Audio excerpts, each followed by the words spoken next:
तो कहानी की शुरुआत होती है पहाड़ों के बीचों बीच बनी एक फार्म हाउस से, जहां एक फैमिली रहती है। ये फैमिली ग्रैडी की है और ये सारे फॉर्म्स भी। उसकी फैमिली में उसकी वाइफ, बच्चे और उसका भाई था। ग्रैडी अपने दोस्तों के साथ पहाड़ों में गया था शिकार के लिए, लेकिन अब 10 दिन हो चुके थे, उसका कोई अता पता नहीं था। पहाड़ों से कोई भी वापस लौट कर नहीं आया था। पुलिस को भी ग्रैडी की फैमिली इन्फॉर्म कर चुकी थी। पुलिस ने सर्च ऑपरेशन भी किया, पर मौसम खराब होने की वजह से उन्हें वो दरमियान में रोकना पड़ा और पुलिस भी ग्रैडी को ढूंढ नहीं पाई। वैसे भी जिन पहाड़ों में वो गया था, उन पहाड़ों के बारे में मशहूर था कि जो भी उनमें जाता है वापस नहीं आता। अब ग्रैडी के पीछे उसकी फैमिली को उसका भाई राउडी संभाल रहा था। उनके फॉर्म्स के पास ही एक और आदमी भी रहता था अपनी वैन में, जिसका नाम था एडी। खैर, यहाँ पर हम राउडी और ग्रैडी की वाइफ एलन को साथ दिखते हैं। मतलब उनका अफेयर चल रहा था, जिसकी भिनक अब उनके बड़े बेटे को पड़ चुकी थी। इसीलिए वो अपने अंकल राउडी से रूड रहने लगा था। ड्रेक को लगता था कि राउडी नहीं चाहता कि उसके डैड वापस आए, इसीलिए वो खुद उनकी तलाश का फैसला करता है। हालांकि राउडी खुद अपने भाई से बहुत प्यार करता था और उसे ही सबसे ज्यादा ग्रैडी की फिक्र थी। ड्रेक को अकेला जाता देखकर वो उसे जाने से मना कर देता है, उससे घोड़ा भी ले लेता है और खुद जाने का फैसला करता है अपने भाई को ढूंढने के लिए। हालांकि उसकी एक टांग खराब भी है और पहाड़ों पर चढ़ना उसके लिए काफी मुश्किल है। लेकिन मजेदार की बात कि इस सब की जरूरत ही नहीं पड़ी, क्योंकि कुछ ही देर में हमने देखा कि ग्रैडी वापस आ चुका है। उसकी हालत इतनी ज्यादा बुरी थी कि दूर से तो ये लोग पहचान भी नहीं पाए कि ये ग्रैडी है। उससे चला नहीं जा रहा था, उसका मुंह भयानक लग रहा था। ये लोग उसे सहारा देते हुए लेके आते हैं तो वो बार बार गिरने लगता है, जिसका मतलब था कि वो बहुत ज्यादा वीक हो चुका है। ये लोग उसे उठाकर सहारा देते हुए जाकर उसके रूम में लेटा देते हैं। उन्होंने चेक करने के लिए डॉक्टर को बुलाया तो डॉक्टर ने बताया कि इससे ग्रैडी को बहुत ज्यादा कमजोरी हो चुकी है, लेकिन वो पहाड़ों से बचकर वापस आ गया है। ये भी बहुत बड़ा चमत्कार है। डॉक्टर के मुताबिक इतनी देर तक कोई भूखा नहीं रह सकता था। ग्रैडी ने 10 दिन के दौरान कुछ तो खाया था, जिसकी वजह से वो जिंदा बचकर यहाँ आया था। खैर, अब उसकी बॉडी बहुत ज्यादा कमजोर हो चुकी थी। उसे हर थोड़ी देर बाद पानी और खाना देते रहना था ताकि वो जल्दी रिकवर कर सके। खाने की बात करते ही ग्रैडी अजीब शक्ल से अपने बेटे को देखता है, यहाँ तक कि उसके इस अंदाज से उसका बेटा भी डर जाता है। थोड़ी देर बाद हम देखते हैं कि राउडी और ड्रेक के दरमियान में लड़ाई शुरू हो चुकी है, क्योंकि ड्रेक को लगता है अब उसके डैड वापस आ चुके हैं तो इन्हें राउडी की जरूरत नहीं। वो गुस्से में राउडी को पंच भी कर देता है और उससे वार्न कहता है कि तुम मेरी मॉम से दूर रहना। जिस पर राउडी ने उसे कहा, तुम्हें अभी हकीकत नहीं पता, तो प्लीज तुम काम डाउन हो जाओ और जाकर अपनी मॉम की हेल्प करो। ड्रेक अंदर गया तो उसकी मॉम ग्रैडी के लिए खाना बना चुकी थी। ड्रेक खाना लेकर ऊपर चला जाता है और पीछे से एलन राउडी से कहती है, मुझे ग्रैडी ग्रैडी लग ही नहीं रहा। उसकी आंखों में देखो तो ऐसा लगता है जैसे कोई और आ गया है। अभी ये बात ही कर रहे थे कि इन्हें एक भयानक शोर सुनाई दिया, ऐसे जैसे बहुत सारी चीजें टूट गई हों। ऊपर जाकर इन्होंने देखा तो ड्रेक खाना गिरा चुका था। एलन ड्रेक के ऊपर बोलने लगी तो ड्रेक ने बताया, मेरी कोई गलती नहीं, खाना ग्रैडी ने खुद गिराया था। हालांकि अभी वो खुद ही भूख से चिल्ला रहा था। एलिना अब उसके चेक करने के लिए उसके करीब जाते हैं तो ग्रैडी अजीब क्रीपी तरीके से उसके जिस्म को लिक करता है और कहता है, टेस्ट तो अच्छा है, मतलब क्या इसे अब इंसानों का गोश्त खाना था? उसके मुंह से बात सुनते ही एलिना का डर से बुरा हाल हो गया और तभी हमें साइड पे एक पिक्चर दिखाई गई जिसमें ग्रैडी की सही हालत थी। खैर, रात हो जाती है, सब लोग सोने के लिए चले जाते हैं। आधी रात में इन सबको घोड़े के चिल्लाने की और किसी की बुरी तरह गुर्राने की आवाज आती है। राउडी ने बाहर जाकर देखा तो किसी ने उसके घोड़े के ऊपर हमला कर दिया था और उसे बहुत ज्यादा जख्मी किया हुआ था। ये कह ले कि उस घोड़े को चीर डाला था। उसने आसपास देखा, वहाँ कोई जानवर, कोई इंसान नहीं था, लेकिन पीछे जूम करके हमें दिखाया गया कि ग्रैडी उस घोड़े को अजीब नजरों से देख रहा है और क्रीपी स्माइल भी दे रहा है। ये सारा शोर सुनकर इनका नेबर एडी भी यहाँ आ चुका था। राउडी को लगा कि ये सारा किसी जंगली जानवर का काम है, लेकिन एडी असल मामला समझ चुका है। उसे लग रहा है कि ये सब किया है ग्रैडी ने।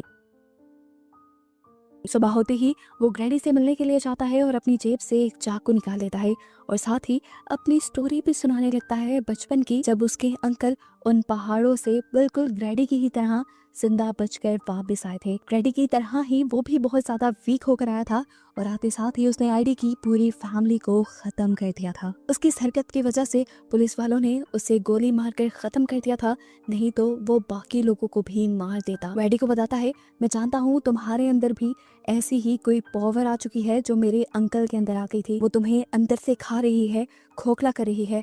अगर तुम उसे अंदर से निकाल दो तो तुम ठीक हो जाओगे। उसकी ये बातें सुनकर ग्रैडी किसी भूत की तरह एकदम से सीधा हुआ और चीखते हुए बोला, वो ये सारे काम पहले ही कर चुकी है, वो मेरी बॉडी पे कब्जा कर चुकी है, उससे मेरी बॉडी खोखली बनाती है।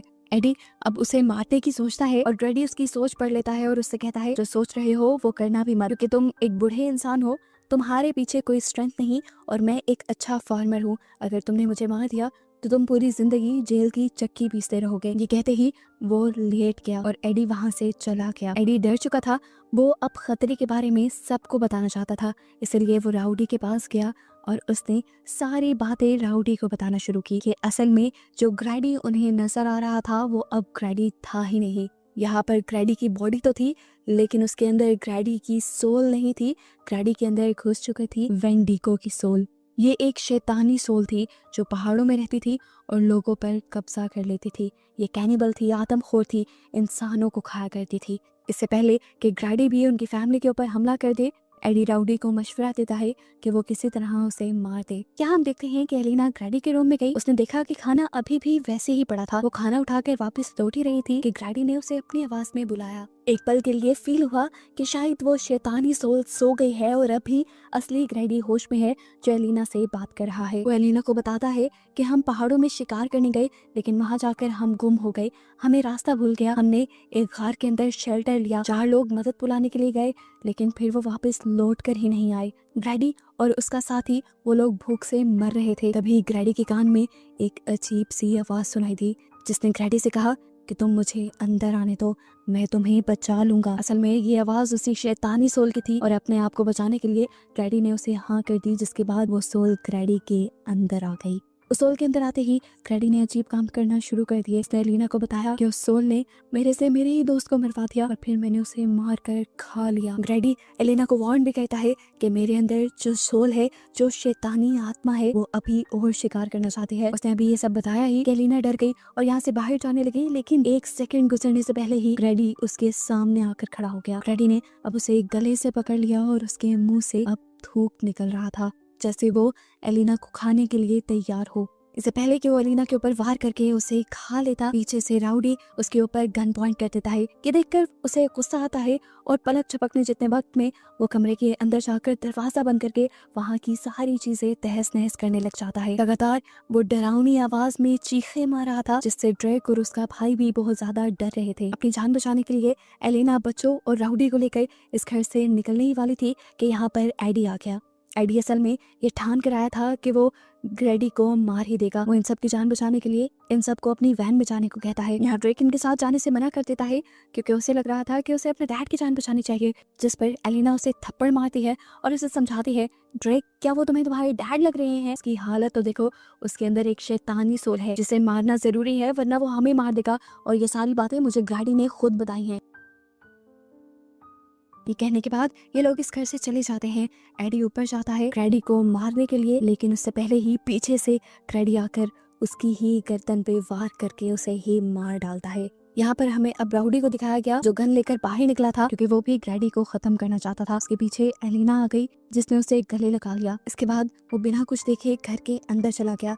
घर के अंदर जाते ही उसे सबसे पहले एडी की लाश नजर आई, जिसके बाद वो गुस्से में ग्रैडी को मारने के लिए उसके कमरे में चला गया। लेकिन ग्रैडी इस टाइम बेबस अपने बिस्तर पर लेटा था। इससे पहले कि राउडी उसे मार देता, ग्रैडी ऐसे एक्ट करने लगा जैसे वो बेचारा है, लाचार है। राउडी को अपने भाई के ऊपर तरस आ गया और जैसे ही वो इमोशनली वीक हुआ, ग्रैडी ने उसी के ऊपर हमला कर दिया। शोर सुनकर एलिना को भी खतरे का अंदाजा हो जाता है। वो अपने बच्चों को वैन से निकालकर कहीं और छुपा देती है और वहीं पर ग्रैडी आ जाता है। वो अपने साथ अपने भाई राउडी की लाश को भी उठा कर लाया था। वो अब जबरदस्ती एलिना को अपने साथ घर के किचन में लेकर आया और उसने राउडी की लाश को टेबल पे रख दिया। एलिना को वो अब समझाने लगा कि उसे क्या करना है। वह एलिना को बहुत ही खतरनाक काम करने को कह रहा था। वह एलिना को राउडी का गोश्त पकाने को कह रहा था। वो उसे बताता है कि पहले एलिना राउडी के टुकड़े करे और उसके बाद एक पॉट में पानी उबलना रखे, राउडी का सूप बनाए और उसे दे। ये सब करने को एलिना तैयार ही नहीं थी। वो कैसे कर सकती थी ये सब? एलिना ने जब मना किया